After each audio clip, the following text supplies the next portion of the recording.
Como decía, nada, que digo, enseguida estamos aquí y ya está, ya estamos de vuelta. Vamos a ponernos en marcha. Ponte en marcha. Y vamos a hacerlo hablando de nuestra piel, de nuestro pelo, por lo que hemos pasado y lo que nos queda por pasar todavía. Hablaremos de ese lavado de manos, cómo nos afecta, o a lo mejor estar expuesto a algunas sustancias químicas, que antes, pues la verdad que habíamos estado menos expuestos. Cómo está afectando, cómo ha afectado el confinamiento también a nuestro pelo, cómo ha afectado el tener poco sol también a nuestra vitamina D, a nuestra piel. Vamos a hablar con Sergio Bañó Galván, dermatólogo, tricólogo y cirujano capilar, director de la Unidad de Tricología del Hospital Universitario Ramón y Cajal y de la Unidad de Tricología y Trasplante Capilar de la Clínica Grupo Pedro Jaén, en Madrid. ¿Qué traemos al otro lado del teléfono? Muy buenos días. Hola, buenos días, ¿cómo estáis? Muy bien, muy bien. ¿Qué tal por allí?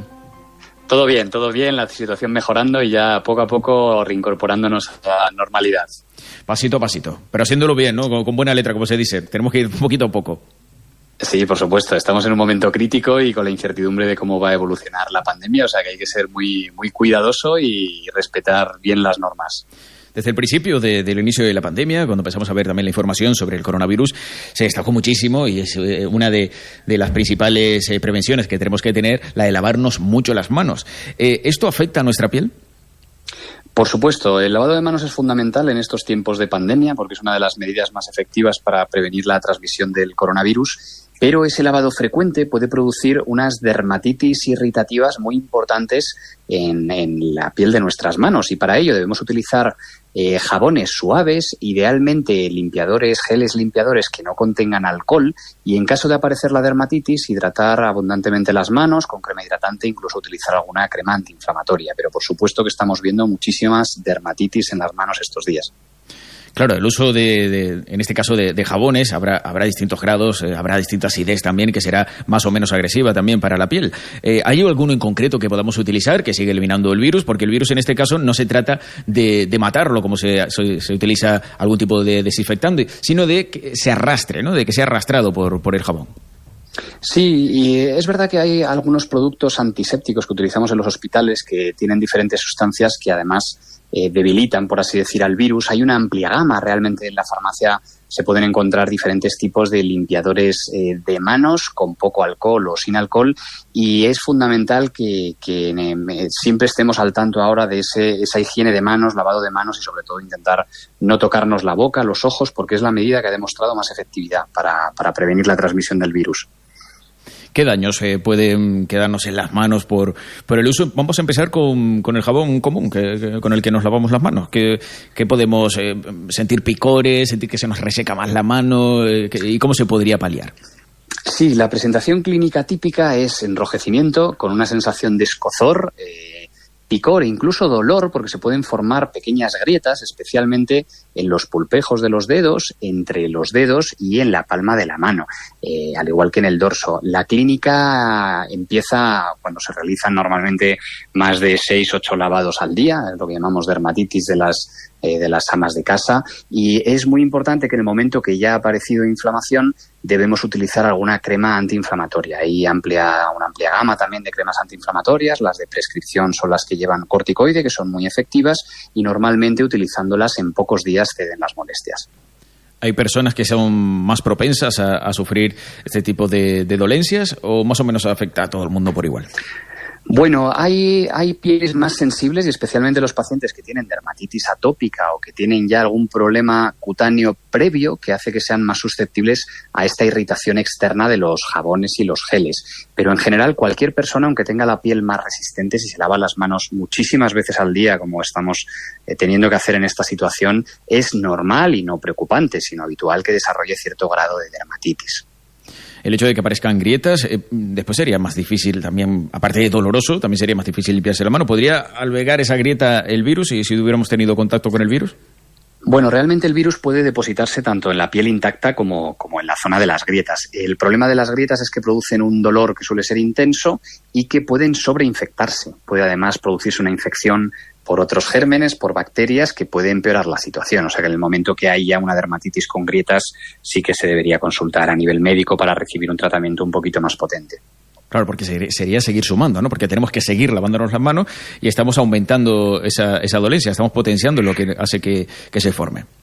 Exactamente. En ese caso, quizá hasta que se pueda consultar con el médico, se puede potenciar más el uso de guantes e intentar minimizar en la medida de lo posible el lavado de manos, pero siempre, y en esta época más, priorizando la total desinfección frente al coronavirus antes que otra cosa, porque es lo imprescindible en esta época. Al principio, cuando escaseaba, prácticamente de todo, pues cada uno tiraba de lo que tenía en casa para poder hacer esa desinfección. Si tenían lejía, pues también había una disolución que se podía hacer con la lejía para poder desinfectar. Pero esto afecta aún más a las manos, ¿no? Si lo utilizábamos también para llevar con nosotros e intentar desinfectar allá donde trabajáramos, ¿ese contacto tendría que hacerse siempre la lejía con guantes o cómo afecta la lejía también el contacto con la piel? Bueno, depende de la concentración. La lejía sin concentrar, evidentemente, es muy dañina para la piel, pero, la lejía concentrada, la lejía habitual, pero la lejía cuando la diluimos, incluso si la diluimos mucho, la utilizamos como tratamiento de algunas formas de dermatitis. Es curioso porque la lejía lo que produce es una normalización de la flora cutánea y es normal en algunos pacientes con dermatitis atópica que les recomendemos en algunas situaciones darse un baño de agua con lejía muy diluida, con menos de una cucharada de lejía diluida en toda la bañera, y eso produce un efecto beneficioso para la piel. No obstante, en las concentraciones que utilizamos en esta etapa de pandemia, la concentración es mayor y sí que puede ser agresiva para la piel y ser una causa más de dermatitis. También podría dar entonces dermatitis. ¿Aconseja el uso de guantes a la hora de hacer la limpieza? Bueno, por supuesto. Además de los desinfectantes, a día de hoy cualquier persona que haga la desinfección o la limpieza de su casa tiene además más riesgo del contacto con esos productos de limpieza que le produzcan una dermatitis, con lo cual lo ideal sería que durante las tareas de limpieza del hogar también se utilizaran guantes para prevenir la aparición de dermatitis. Ahora también ahora ya se puede salir al exterior, podemos tener contacto nuevamente con el sol. Algunas familias sí que podían tener contacto, ya que a lo mejor tenían terraza, balcones o ventanas donde les daba algo el sol, pero muchas familias no contaban con esta luz solar. ¿Cómo ha afectado esto a la población y en qué nos puede afectar? ¿Qué nos puede traer? ¿Qué consecuencias puede traer la falta de vitamina D? Bueno, la exposición solar es la principal fuente de vitamina D en nuestro organismo, mucho más que la ingesta oral, y realmente el no haber estado expuestos al sol durante un tiempo puede repercutir negativamente en un descenso de los niveles de vitamina D, que están encargados no solo en el metabolismo de los huesos, sino que además está encargado de diferentes funciones biológicas en el organismo, incluso puede influir a medio y largo plazo en el desarrollo o la evolución de ciertos tumores. Es cierto que el nivel de fotoexposición, o sea, de exposición solar que necesitamos para reponer esos niveles de vitamina D son relativamente cortos. Se ha calculado que más o menos con 15 minutos de exposición al sol de la cara, los brazos y las piernas, y haciendo eso 3 días en semana, ya repondremos y ya tendremos unos niveles de vitamina D, una recepción, una transformación de vitamina D suficiente. Por lo tanto, no hay que salir ahora de repente y estarse 5 horas al sol, porque si no pueden incrementar el riesgo de quemaduras solares y cáncer de piel a la larga.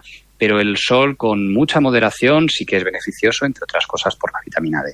El acto de tomar el sol, que como se conoce habitualmente, de tumbarse y dejar pasar las horas, eso nunca está bien, aunque nos pongamos protección solar, o si podría estar recomendado en algún caso.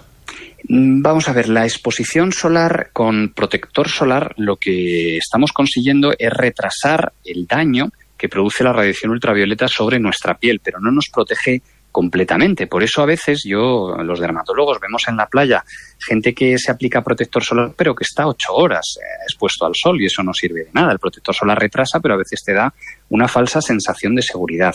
La exposición solar progresiva lo utilizamos en algunas enfermedades cutáneas, como puede ser la psoriasis o como pueden ser algunas formas de dermatitis, pero normalmente esta forma de exposición solar son exposiciones de entre 15 y 30 minutos al día, no exposiciones de horas. Por lo tanto, mi consejo es que las personas, los oyentes que vayan a ir a la playa, estén muchas horas al sol, aparte de utilizar el fotoprotector, llegue un momento en el que directamente recurran a utilizar medidas físicas de protección, es decir, irse a la sombrilla o ponerse la camiseta, porque no es bueno para la piel ni desde el punto de vista de envejecimiento, ni desde el punto de vista de que puede aumentar el riesgo de tumores a la larga estar expuesto al sol 6-8 horas al día en la playa ahora en verano. ¿Cuánto sería sano estar expuesto al sol un día de verano, por ejemplo?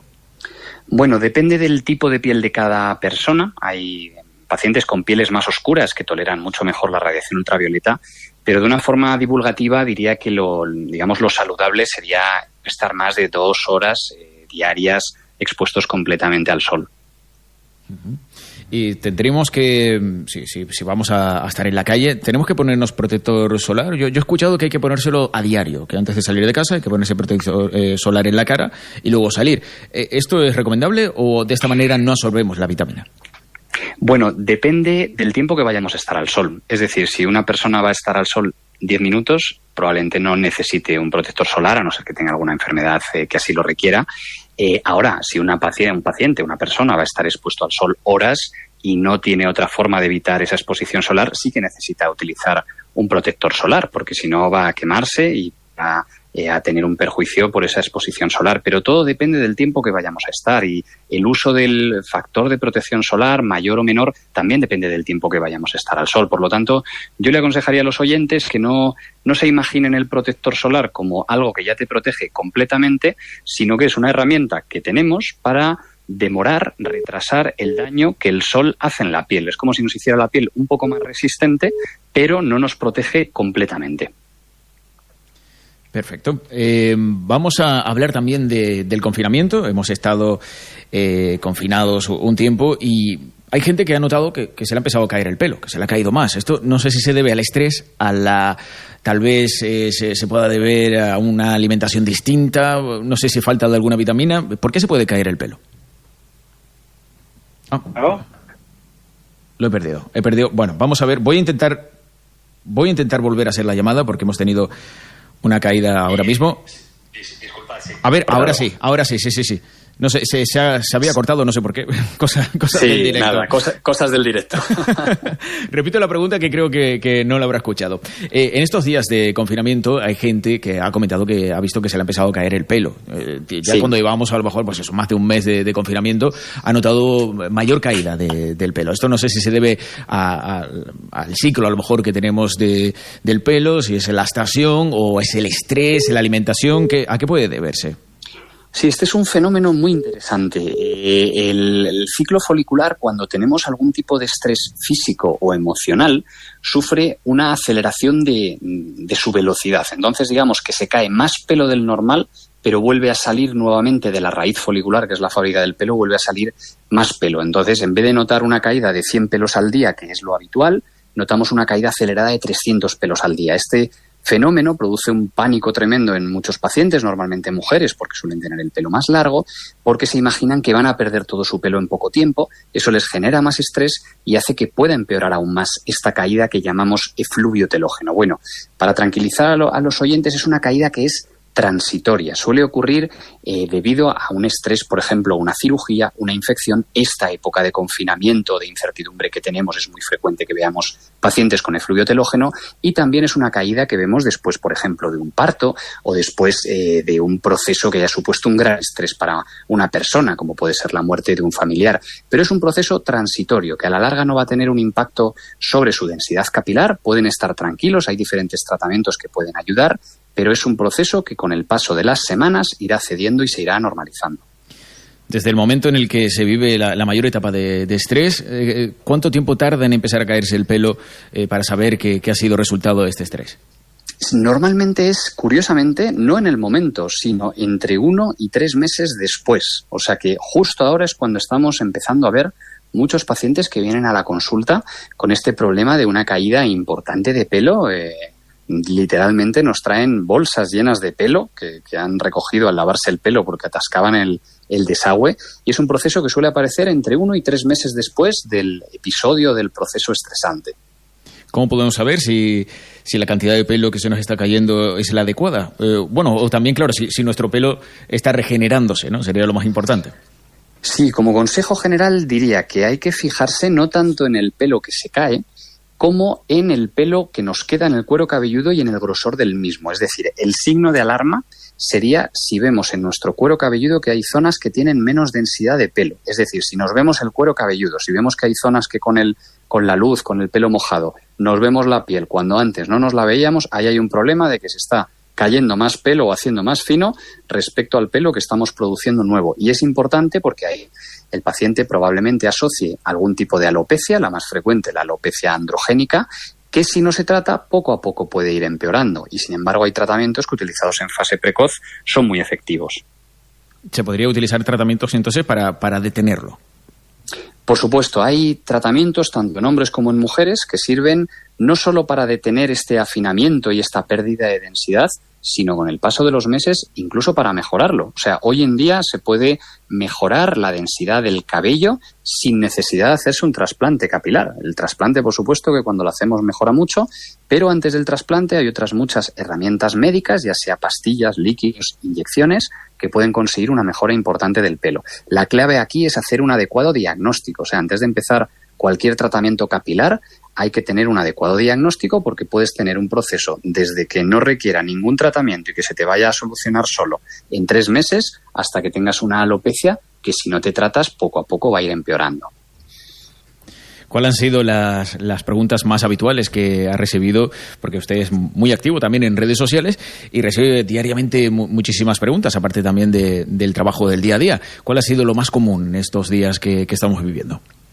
Bueno, quizá han sido las preguntas relacionadas con el coronavirus y la caída de pelo. Yo me dedico principalmente a los problemas capilares y ha habido multitud de preguntas con estos pacientes que empiezan con una caída masiva de pelo, muy preocupados. También la influencia o el papel del cabello en el contagio del coronavirus, es decir, hay que protegerse el pelo.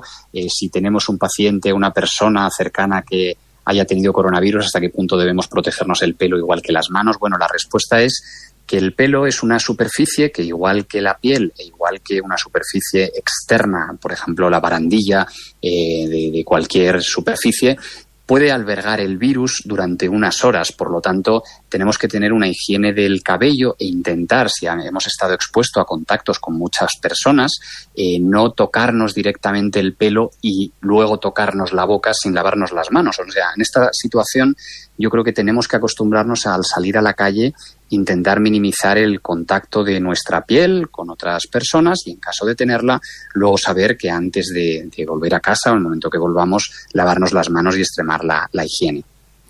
¿Cómo podemos ponernos en contacto con usted? Podemos hacerlo mediante redes sociales, pero también con la página web, ¿no?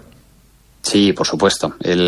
Hoy en día yo creo que las redes sociales, Internet y los correos electrónicos nos tienen comunicado a medio mundo, con lo cual yo creo que es una buena forma para estar en contacto. Pues invitamos a la gente también a que entre en sergiovano.com, en el Instagram también, es muy sencillo y nada, la verdad que nosotros encantadísimos de que nos haya aclarado todas estas dudas que teníamos y le agradecemos muchísimo el habernos atendido. Ha sido un placer para mí, un fuerte abrazo. Un abrazo grande. Hemos hablado con Sergio Bañó Galván, dermatólogo, tricólogo y cirujano capilar, director de la Unidad de Tricología del Hospital Universitario Ramón y Cajal y de la Unidad de Tricología y Trasplante Capilar de la Clínica Grupo Pedro Jaén en Madrid. Muchísimas gracias y nosotros continuamos. Ponte en marcha.